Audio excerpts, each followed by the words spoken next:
Alright, welcome everybody into a new video. So this is kind of going along with an old video that I had set up already, but I had somebody ask me about the settings that I did for the Foo Fighters patch I made. So there's a video on my channel where I demo this Foo 1997 Helix patch I made, and it's essentially mostly for Everlong is how I built it, but you could use it for other stuff on the color, the shape. So I'm just going to go through that, and then I'm also going to say going forward, I'm going to try to be better about converting these patches because I build everything in and then I also have a LT, like the floor, not the full floor, but the smaller one. Those, along with the full floor Helix and the rack Helix, they have a lot of DSP that some of the other versions don't have, but they still have all the same like amp sims, patches, whatever. So that way I believe I can convert them for you guys. So I totally feel bad about that. I'm going to try to be better about that going forward. Anyways, I used this guitar to build this originally. This is a Epiphone Les Paul Custom Classic from 2014. So this has the Gibson 498T and 498R pickups in the bridge and neck respectively. It's got coil splits, but I didn't use it for this. Everything about it is stock, and yeah, so just kind of wanted like a Gibson feel. I believe also watched some videos. I think it's like Produce Like a Pro or some of those videos where they're like the engineers will dive into like what the guys used on the albums. So they said Dave used his Gibson RD, which is consistent for the time period, and essentially anything from the first Foo Fighters record through the third one, it was mostly Gibson stuff for Dave. You did start seeing that Telecaster Custom during the third album cycle. I believe he said he used it on the album, and he definitely played it live a little bit. But before that, it was like Les Pauls, SGs, some hollow body stuff, semi-hollows, RDs, Explorers, like you name it. It was all Gibson stuff. So it doesn't surprise me. I don't know what pickups. I don't remember his RD is somewhere between the 77 and 79. I think it was a 77, but I could be wrong. I don't know what those came with. I know there's also different versions of them. But I just went for like a Gibson kind of feel just to get the vibe. Really just need a humbucker in the bridge.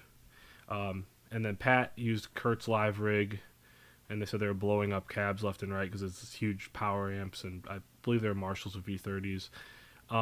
Probably his Hagströms or some Gibsons. Dave was using, they said, a Fender Tonemaster head, and I believe a Mesa 412 with V30s, so that's kind of my starting point. Anyways, we'll dive in from here. So the Snapshot 1 is like the main drive sound, and sounds like this.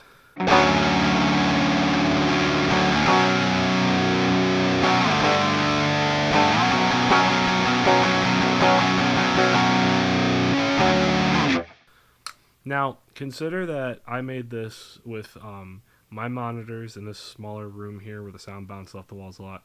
Use these headphones as well. This guitar, these pickups, these strings. It's going to sound a little different based on the room you're playing in, what speakers you're using, or cabinets or whatever. So you may have to tweak it. This is just kind of a starting point. But for me, I wanted that kind of fizzy, really cranked up Fender sound, but like with the compression of like the V30s where it breaks up. So I started here. Again, this is like a general patch. I didn't try to do one for Pat, one for Dave, whatever. This is just kind of like a get you in the ballpark. So normally I put on the host I put a noise gate, but it looks like I just did it within the patch itself. That's fine. I started out with a deluxe compressor because I like a compressor in the front of my Helix patches. This is something I stole from the Tone Junkie. But it gives it more of a feel than anything. If you mess around with them, it'll feel different when you're playing, especially kind of just playing around with like higher gain stuff.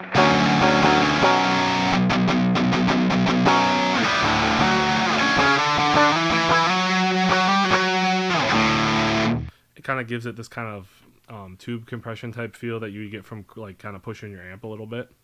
So there, it's the deluxe compressor. Looks like I got the threshold at minus 37.1 dB, ratio 6:1. The attack's at 38 milliseconds. The release is at 200 milliseconds. Mix at 100%. Level up 7 dB. The knee is at 6 plus 6 dB. So nothing crazy, but again, just for a little feel. With this amp model and this particular guitar and pickups, this is probably just the compressor that ended up working best. Sometimes I'll put one towards the end too, but here it doesn't look like I did that. I didn't want it to be too compressed. Noise gate looks like it's all stock. Okay, so this is the distortion patch. I'm going to turn that off for a second. So the amp I went with is the US Princess, which is supposed to be like a Fender Princeton, but this is like the head version, not the combo. And it's going into two cabs, which we'll get to in a second. So on the head itself, I have 7 for the drive, 2.7 for the bass, 4.3 for the mid, 8 for the treble, presence at 4.2, channel volume at 7, master at 8, and then everything down here looks like it's stock. So it's 5s across the board except 5.2 on the bias. And the reason for that is this head is kind of bassy, and even with these pickups having a little bit more treble, it's still a Les Paul. It's got a lot of body to it. And there's kind of a low mid hump in this amp that kind of has this thing where to get this sound out of it, which you clearly can, you just have to drive it a little bit and then push it with like a overdrive. So without that overdrive patch, it sounds really clean.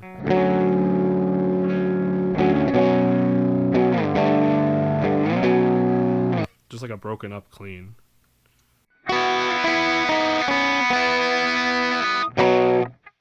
Doesn't sound really anything special, but when you put the overdrive on, it gives you that. It really pushes it and gives it that kind of sizzle, that kind of high-end saturation that this album has. And this is a very Foo Fighters type of thing. Really, on the first album, it's a lot more gritty because of the production, which I love that album as well. This one has just a different production. They had a bigger budget. But Dave still wanted it to have that, you could tell, that kind of punk rock, that kind of gritty sound. So that's what I did to get that. So I'll go to the cabs first. So one of them's the 412 Cali V30. That's just a Mesa with V30s in it. I got a 57 on it, 3.1 position. Distance is 1. Looks like it's mostly stock. And then I did a 412 Brit V30. Now this is same speakers, but this is in a Marshall cab. You can get a little different sound here. But I use a 67 condenser, which is weird. I usually do like a 121 ribbon as my starting point, but that's kind of what I wanted for the balance, I guess. After I had the distortion on, I was playing with the mics. That's where I ended up. Position 1.5, distance 1, stock everything else. Don't mess with it too much if it's already working good. And then, and then you go to the Super OD is the distortion patch. This is like a Boss Super Overdrive. So it's not really a distortion. It's just pushing that amp to get broken up real nicely. Drive's only at 5. I got the tone at 6.7, and then the level, which does a lot of the work here, is at 8.7. It really is just breaking up that amp, what those speakers would do in that amp in this instance. Really nice.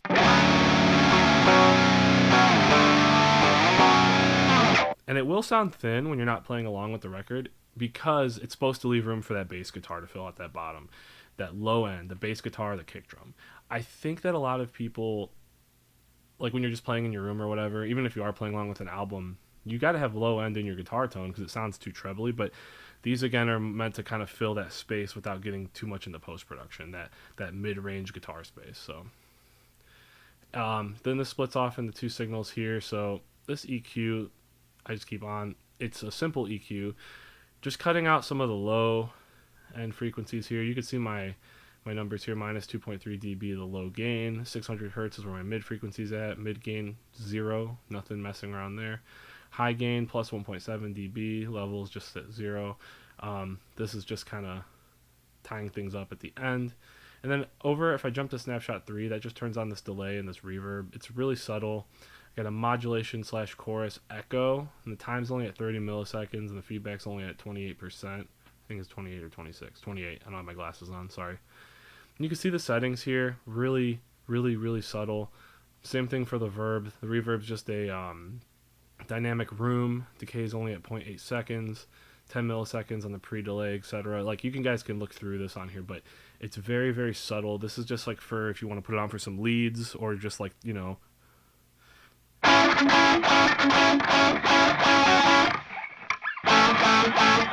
to play it.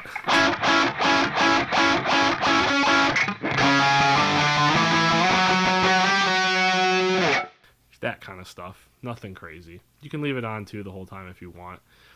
And then going over to snapshot 2, this is the clean. Now, in the video explanation for this tone, the guy that was working on this album, he did say that Dave just had one tone and rolled the volume down for the clean intro of Everlong and the bridge. Here's the thing.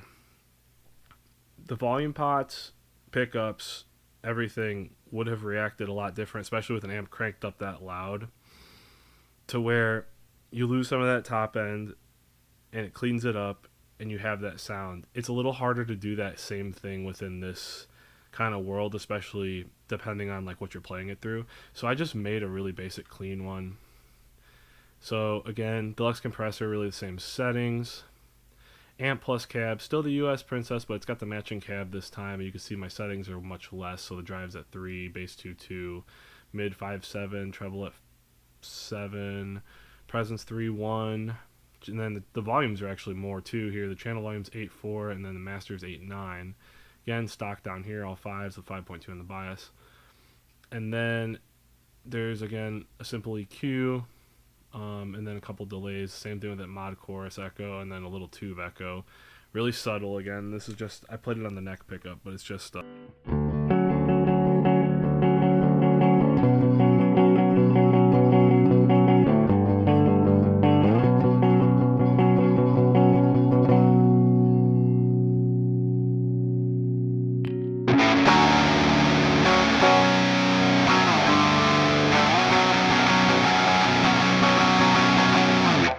And if you're using a Helix of any sort where it is a stomp, floor, LT, whatever, that's why I put these in as snapshots, is you could just toggle between them. But you can always do it with the volume knob. If you're playing out of a speaker or a cab, you can have them on separate patches, whatever you want to do. I just kind of put this all in one because I was having a good time and playing around with the song. So that's pretty much all there is there. So yeah, I hope this was helpful for anybody who wanted to know how I built this. And again, I'll try to be better about converting them for the other Helix models so it matches the DSP and you can actually drop it into your unit. Anyways, thanks for watching, and I will hopefully post some new stuff soon, and peace.